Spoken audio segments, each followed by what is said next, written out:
Señoras y señores, damas y caballeros, es para nosotros un gusto estar con ustedes aquí en www.estopensamos.com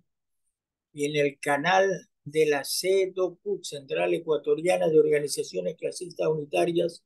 de Trabajadores. A ver,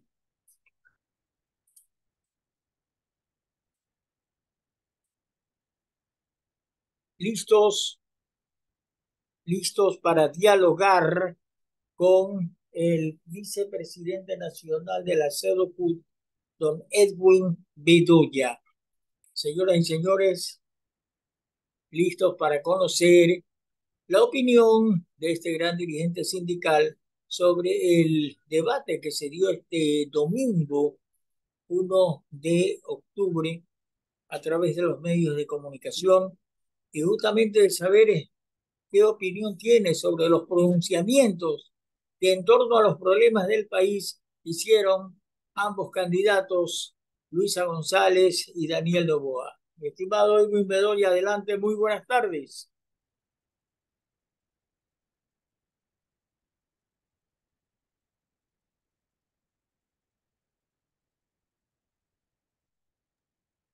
Buenas tardes, estimado José Luis. Muchas gracias por esta entrevista. Un saludo a los compañeros y compañeras de Guayaquil, al pueblo ecuatoriano y quienes nos siguen por este importante medio digital.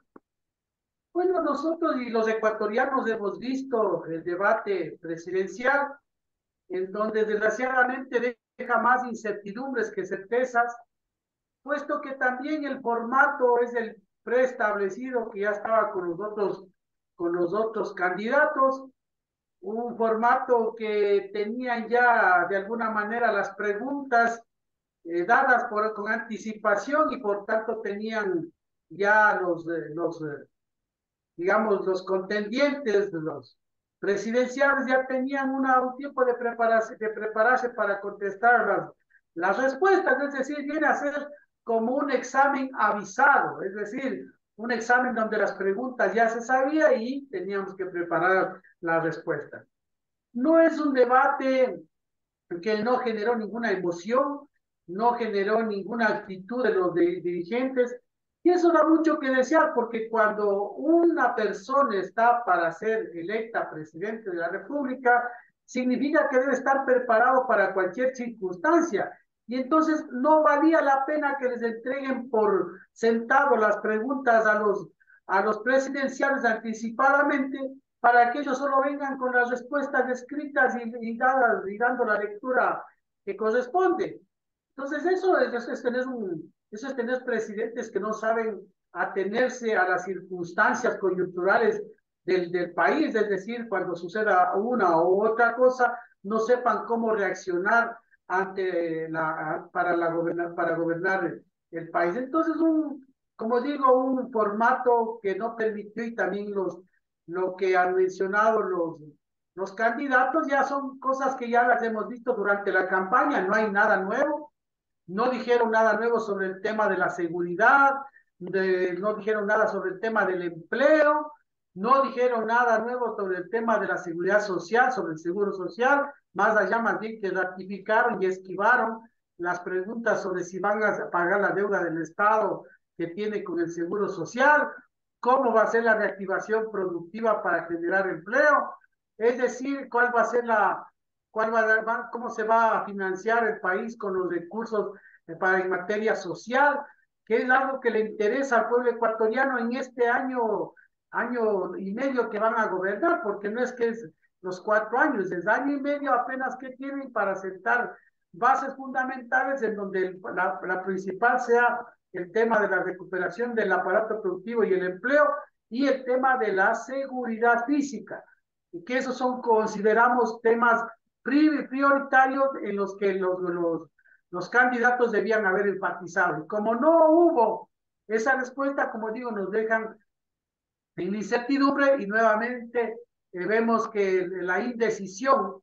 y el voto nulo están subiendo, mientras que la cantidad de votantes que ya se veía en las encuestas que están pasando una delantera de un candidato frente a la otra, entonces va a mantenerse, es decir, no hay una gran diferencia, digamos, de la actuación de los dos candidatos en este debate que yo lo catalogo como muy pobre el debate, tanto por de cómo se constituyó el formato del debate como de las actuaciones de los dos presidentes, de los dos candidatos a la presidencia. Ahora, don Edwin, estamos ya a 12 días de la fecha en sí del proceso electoral de este 15 de octubre. ¿Qué debemos esperar en cuanto a los días que faltan para la campaña, el momento que tengamos que los ecuatorianos hacer el silencio para meditar respecto a por quién vamos a votar? Y lo que justamente el 15 debe darse, el momento en que el pueblo deposite en las urnas. ¿Qué estima usted debería darse en este tiempo que falta para el día de las elecciones, don Edwin Bedoya? Bueno, una reflexión del pueblo ecuatoriano que yo, con todo el respeto a quienes voten por el uno y por el otro, hay un refrán que menciona que el pueblo merece los candidatos que tiene o los gobernantes que tiene. Pues yo creo que el pueblo ecuatoriano tiene que meditar muy a fondo de por quiénes estamos votando y por qué estamos en esta situación. Suárez son los culpables de esta debate. Yo creo que el pueblo ecuatoriano, más allá de por quién vayan a votar, deben ver quiénes han sido los culpables que nos han dejado en esta debacle que está viviendo el país ahora, es decir, el tema de la corrupción, el tema de la impunidad, el tema de los crímenes, el tema de un país secuestrado por el narcotráfico, gobernantes vinculados al narcotráfico, una policía donde está infiltrada por el narcotráfico, fuerzas armadas infiltradas también por el tema del narcotráfico, es decir, todas nuestras instituciones del Estado de control, igual que la justicia, secuestrados por la corrupción, por los intereses del narcotráfico, por los intereses económicos. Mientras quienes votamos, es decir, el pueblo ecuatoriano en su mayoría, estamos viviendo esta debacle de quienes se siguen enriqueciendo a costa de las crisis que vivimos los ecuatorianos. Los trabajadores que no tenemos empleo, los desempleados que no encuentran empleo, los jóvenes que no tienen posibilidad de estudiar y la gente que va inmigrando a otros países para buscar mejores días porque no les encuentra en este país. Es decir, esa debe ser el tónico de la reflexión de nuestro pueblo para ver cómo fortalecemos un proceso unitario desde abajo, no desde arriba, porque los de arriba están unidos y saben lo que quieren y son los que se han enriquecido, sino que tenemos que meditar el voto buscando los responsables de esta debate en la que estamos. Entonces, el llamado de la CEDOCUD a la reflexión, el llamado de la CEDOCUD a la unidad de todo el pueblo ecuatoriano para mantenerlos vigilantes y si ya no cumplen los gobernantes con lo que deben cumplir para sacarnos adelante, el único camino, desgraciadamente, tenemos las calles. Ojalá ahí la policía y las Fuerzas Armadas no nos reprendan como no lo hacen con la delincuencia. Ojalá la policía no salga solo a escoltar la movilización como lo han hecho con esta banda de Fito cuando le soltaron para pedir que le solten de la cárcel, salían las bandas en motocicletas y las policías escoltándoles. O sea, ¿dónde se ha visto ese tipo de situaciones o cuándo hemos visto en el pasado ese tipo de situaciones vivir en el país? La policía tener que escoltar a maleantes en una manifestación. O sea, por favor, o escuchaba hoy las noticias cómo le matan a un hombre delante de su familia allá en Guayaquil, en un parque infantil. Fíjese, este tipo de situaciones que estamos viviendo no lo podemos repetir, ecuatorianos, y por eso es que cabe la reflexión en estos días de identificar cuáles son los responsables, por qué la fiscalía no sigue los procesos de denuncia, por qué tanto silencio, por qué tanta impunidad y quiénes están vinculados a este silencio, a esta impunidad y las cortes de justicia también que tienen que ser las responsables, los jueces que han sido comprados, cohechados, que han sido amenazados. Eso es lo que debemos reflexionar. Ahora el país está también consciente de que sin duda los problemas que tiene el Ecuador también están relacionados a la administración de justicia. ¿Cómo ve usted los problemas que hay en el Consejo de Participación Ciudadana en cuanto también al Consejo que tiene que ver con la administración de justicia? Estas cuestiones relacionadas con la administración de justicia, ¿hasta qué punto afectan esta lucha contra la inseguridad, don Edwin Bedoya? Bueno, como le decía al inicio, las instituciones del Estado, entre las principales, los organismos de control, que es la Fiscalía, las Cortes de Justicia, la Policía y las Fuerzas Armadas, tienen que establecer un organismo que permita vigilar la ética y el funcionamiento tanto de la policía, tanto de las Fuerzas Armadas como de las Cortes de Justicia, los jueces, que han hecho historia en este país cuando han soltado delincuentes, mientras que un pobre manifestante tiene que gastar dinero para poder salir de la prisión. A los maleantes ni siquiera les indican en plena justicia, ni siquiera la fiscalía hace el debido seguimiento y los jueces con mucha facilidad les sacan nuevamente para delinquir. Eso es un reclamo que le hace la propia policía. Los policías honestos están abocados a ser víctimas también de la delincuencia. Entonces, ese es el reclamo que están haciendo los mandos medios y bajos de la policía, que se arregle el tema de la justicia. Un consejo de participación ciudadana donde se pelean solo intereses políticos y no velan por el interés del pueblo ecuatoriano, que son ellos los encargados de nombrar a los directores de estas instituciones donde hacen el control de la justicia, es decir, ellos nombran fiscalía, contralor, nombran a los jueces, es decir, un organismo que está secuestrada por los intereses políticos no puede ser una alternativa que pueda dar salida al pueblo ecuatoriano para nombrar a los jueces, a los fiscales, a quienes hacen y los que tienen que ejecutar el tema de justicia. Mientras haya todo este tipo de aspectos, no vamos a cambiar. Entonces sí, hay que tener una justicia que esté trazado como un eje transversal que les permita a ellos, como transversalmente, tener un organismo de comunicación para dar una alternativa de mejorar el tema de justicia, de mejorar el tema de las cárceles, de mejorar el tema de quienes realmente tienen que estar presos aquí del país. Y en la fiscalía tiene que cumplir lo suyo, es decir, empezar las denuncias y no archivarlas, sino más bien a dar un seguimiento. Entonces, ese es un tema que también tenemos que ver. Acuérdese usted, que todos los gobiernos decían que hay que eliminar el Consejo de Participación Ciudadana, pero ninguno se ha atrevido por lo menos a hacer la propuesta, ya sea en la Asamblea en los años pasados o mediante consulta popular para ver si es que se puede cambiar la Constitución para poder eliminar esta entidad del Estado, el Consejo de Participación Ciudadana, o que se le renove cuál sería su funcionamiento, pero realmente no ha habido una intención, solo pronunciamientos al aire, como yo digo, tiros al aire de que vamos a cambiar, vamos a eliminar, pero nada concreto. Es decir, mientras me sirva a mí, que siga nada más. Cuando ya no me sirva, ahí sí que manden nomás sacando. Eso no puede ser aquí en el país. Finalmente, don Edwin Bedoya, la CEDOCUT, la Central Ecuatoriana de Organizaciones Clasistas Unitarias de Trabajadores, forma parte del Consejo Nacional de Salarios. Y ya nos acercamos al fin de año y, bueno, se entiende, antes de que se vaya el señor Guillermo Lazo, tendrá que definirse el alza de sueldos y salarios. Se ha hablado de que se tendría que llegar a los $500 mensuales. Como parte del Consejo Nacional de Salarios, ¿ustedes respaldarían esta postura de que se dé este incremento, don Edwin, por favor? El pueblo ecuatoriano tiene que darse cuenta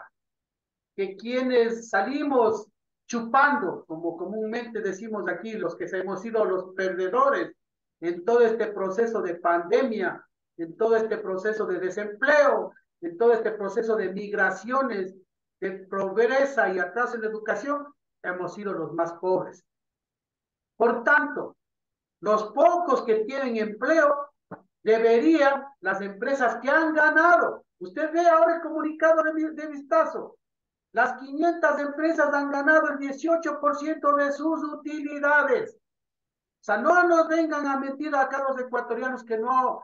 han tenido ganancias. La banca, las empresas de las élites económicas que están fraccionadas en varias empresas tienen utilidades. Por tanto, lo mínimo que deberían hacer es poder llegar a los $500 que ofreció este gobierno. Es decir, que estos 500 permitan de alguna manera mejorar el poder adquisitivo, mejorar la capacidad de compra y mejorar también el nivel de recaudación, porque somos los más pobres los que podemos pagar impuestos o pagamos impuestos. Porque los más ricos, usted ve que están debiendo más de 2.800 millones de dólares al SRI, pues. Recién sacó uno de los medios de comunicación que solo este año en deudas deben al SRI, las élites económicas, 1.800 millones en el año 2023. Es decir, la élite económica que está anunciando en la revista Vistazo que son los que más han ganado, no han pagado sus aportes, sus tributos. Entonces, claro, los ecuatorianos nos merecemos un sueldo, por lo menos que llegue a la dignidad, ahora que la canasta básica está bordeando los $800.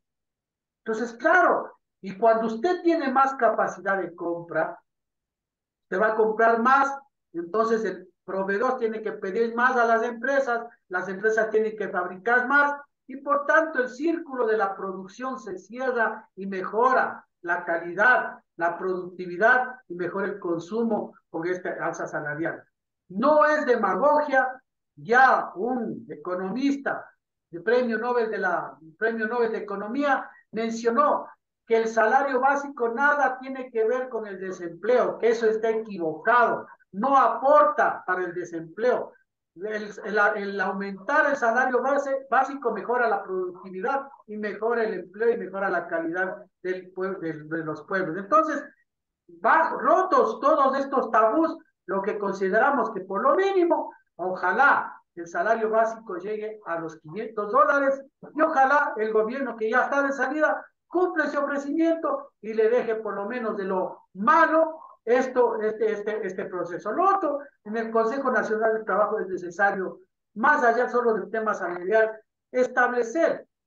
bases fundamentales para que quede estructurado una comisión, una institución que estudie el salario básico durante todo el año para que ni siquiera tengan que llamarnos a discutir a empleadores y trabajadores, sino que ya con ese estudio se permita saber